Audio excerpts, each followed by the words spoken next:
Bienvenidas y bienvenidos. Hoy nos situamos a finales de septiembre de 1941. Ya han pasado 3 meses desde el inicio de la Operación Barbarroja. Sí, 3 meses, y la situación en la Unión Soviética era ya catastrófica. Millones bajo ocupación, ciudades bombardeadas. El horror diario.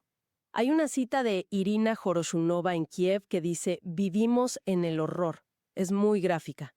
Tremendo. Bueno, nuestra exploración hoy se enfoca justo en esa fase. La ofensiva alemana hacia Moscú. La famosa Operación Tifón. Y también el asedio a Leningrado, claro. 2 frentes clave. Exacto. El objetivo alemán era claro: tomar Moscú antes de que llegara el invierno ruso. Un invierno que temían, y con razón. Así es. Entonces, Tifón arranca el 2 de octubre, con una barrera de artillería devastadora. Sí, los tanques avanzaron rapidísimo al principio. Orel, por ejemplo, cayó casi sin resistencia. Man, brutal. Brutal. Estamos hablando de 650,000 prisioneros capturados y unas 100,000 bajas soviéticas. Una cifra enorme.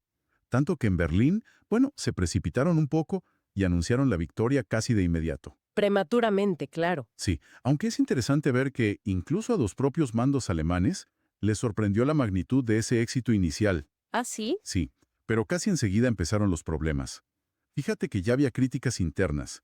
Un teniente coronel, Helmut Stief, se quejaba. ¿De qué se quejaba? Pues del alto mando, obsesionado con los mapas, muy alejado de la realidad del frente. Les exigían demasiado a las tropas que ya empezaban a notar el desgaste. Esa desconexión. Exacto. Y sería un problema recurrente. Mientras tanto, en Moscú, el pánico. Uf, sí. Se quemaban archivos, evacuaciones masivas. Incluso corrió el rumor de que Stalin había huido. Hay testimonios de que tenía la maleta preparada. Sí, un ayudante lo confirmó después. El ambiente era de derrumbe. Hay un relato de un joven, Jordi Evron, que lo describe muy bien. Y contrastaba mucho con la propaganda oficial, ¿no? Que decía: Moscú será siempre soviética. Claro, la propaganda por un lado y la realidad por otro. La defensa de la ciudad se improvisó a toda prisa. Barricadas, trincheras cavadas por civiles. Muchas mujeres, además. Muchísimas mujeres, sí. Una movilización popular increíble. Y aún así, el 7 de noviembre, con los alemanes ya muy cerca, a 80 kilómetros, Stalin preside el desfile militar en la Plaza Roja. Un acto de desafío total, invocando a héroes históricos rusos como Nevsky, Kutuzov. ¿Era fe o desesperación? Yo creo que un poco de ambas, y se relaciona con la movilización total que ordenó Zhukov. Ah, Shuko, el comandante elegido por su dureza, ¿verdad? Exacto. Su famosa Orden 345, fusilar a los desertores en el acto. Sin miramientos. Tremendo. Y llegaron refuerzos, ¿no? Sí, cruciales. 1,000,000 de jóvenes reclutas, y aquí se ve algo que los alemanes no calcularon bien. ¿El qué? La capacidad soviética para regenerarse. A pesar de las pérdidas masivas que ya habían sufrido, seguían sacando gente. ¿Subestimaron esa resiliencia? Fatalmente. Pero entonces, justo cuando parecía que Moscú podía caer, interviene la naturaleza. La famosa Rasputitsa, La temporada del lodo. que frenó en seco el avance alemán. Literalmente, empantanados. Hay un diario del general Heinrich que lo cuenta muy bien. ¿Qué dice? Pues describe el caos logístico. Un camión tardando 36 horas para recorrer apenas 35 kilómetros. Una locura. Imagínate el impacto en los suministros. Catastrófico.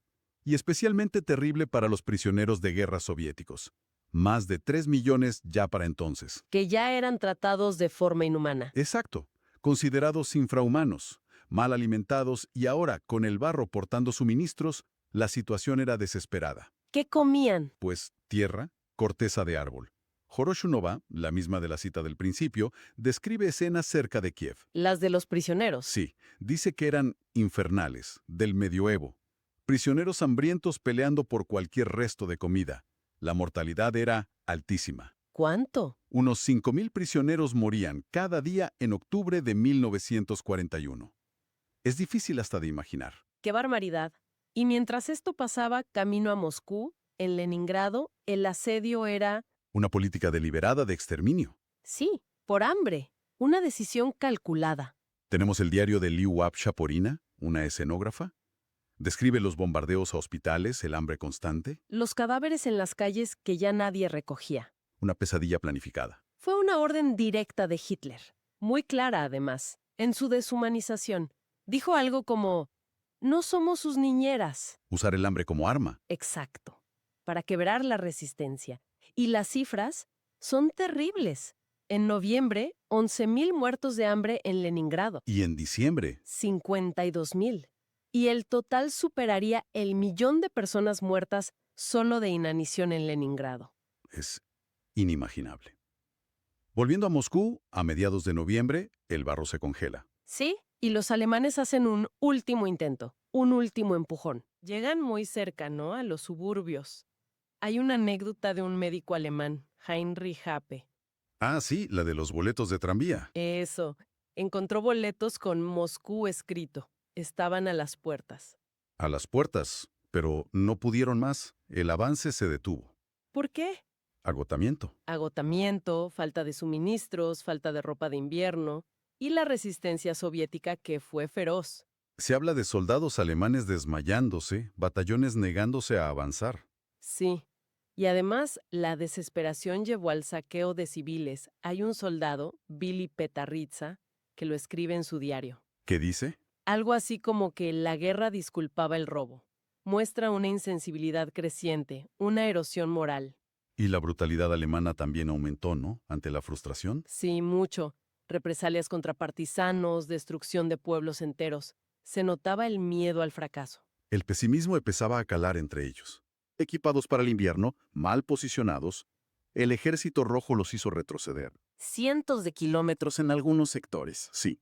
Y la respuesta de Hitler fue, bueno, su famosa orden de no retroceder, mantenerse firmes a toda costa.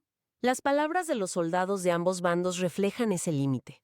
Un soviético, Nikolai Nikulin, habla de tener la mente apagada. Sobreviviendo apenas con una débil llama de esperanza. Es muy potente. Y del lado alemán, esa carta encontrada en un soldado cerca de Kashira. Que termina diciendo, cuando vuelva a estar con ustedes, tendremos que llorar mucho. Resume el estado de ánimo. Así llegamos a la Navidad de 1941. Barbarroja ha fracasado en sus objetivos principales. Moscú no cayó, Leningrado resistía. Ambos ejércitos están exhaustos, diezmados. Las pérdidas son ya astronómicas. Casi 5 millones de bajas soviéticas para entonces. Y unas 800.000 alemanas.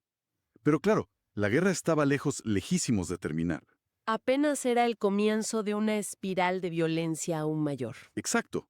El coste final sería inmenso. Unos 11 millones de soldados soviéticos y 16 millones de civiles. Y 5 millones de soldados alemanes. Cifras que marean. Entonces, para resumir lo que vimos hoy, el avance alemán frenado en Moscú por el barro, la logística y una resistencia soviética inesperada. Sí, y vimos la brutalidad calculada del asedio a Leningrado, la ocupación, el trato a los prisioneros. Y esa increíble, casi inexplicable capacidad soviética para recuperarse y seguir luchando. Y todo esto nos deja una reflexión final, ¿no? Todo el material describe una caída en la barbarie. Sí, tanto en la crueldad planificada como en esa insensibilidad que mencionaba Petarrisa, o el dolor de ese soldado anónimo alemán. La pregunta es, ¿cómo una guerra de esta escala, una guerra total, transforma la moralidad, la humanidad misma de quienes participan? Incluso de aquellos que quizá al principio solo creían estar cumpliendo órdenes. Exacto. ¿Cómo se cruzan esos límites? Es algo sobre lo que seguir pensando.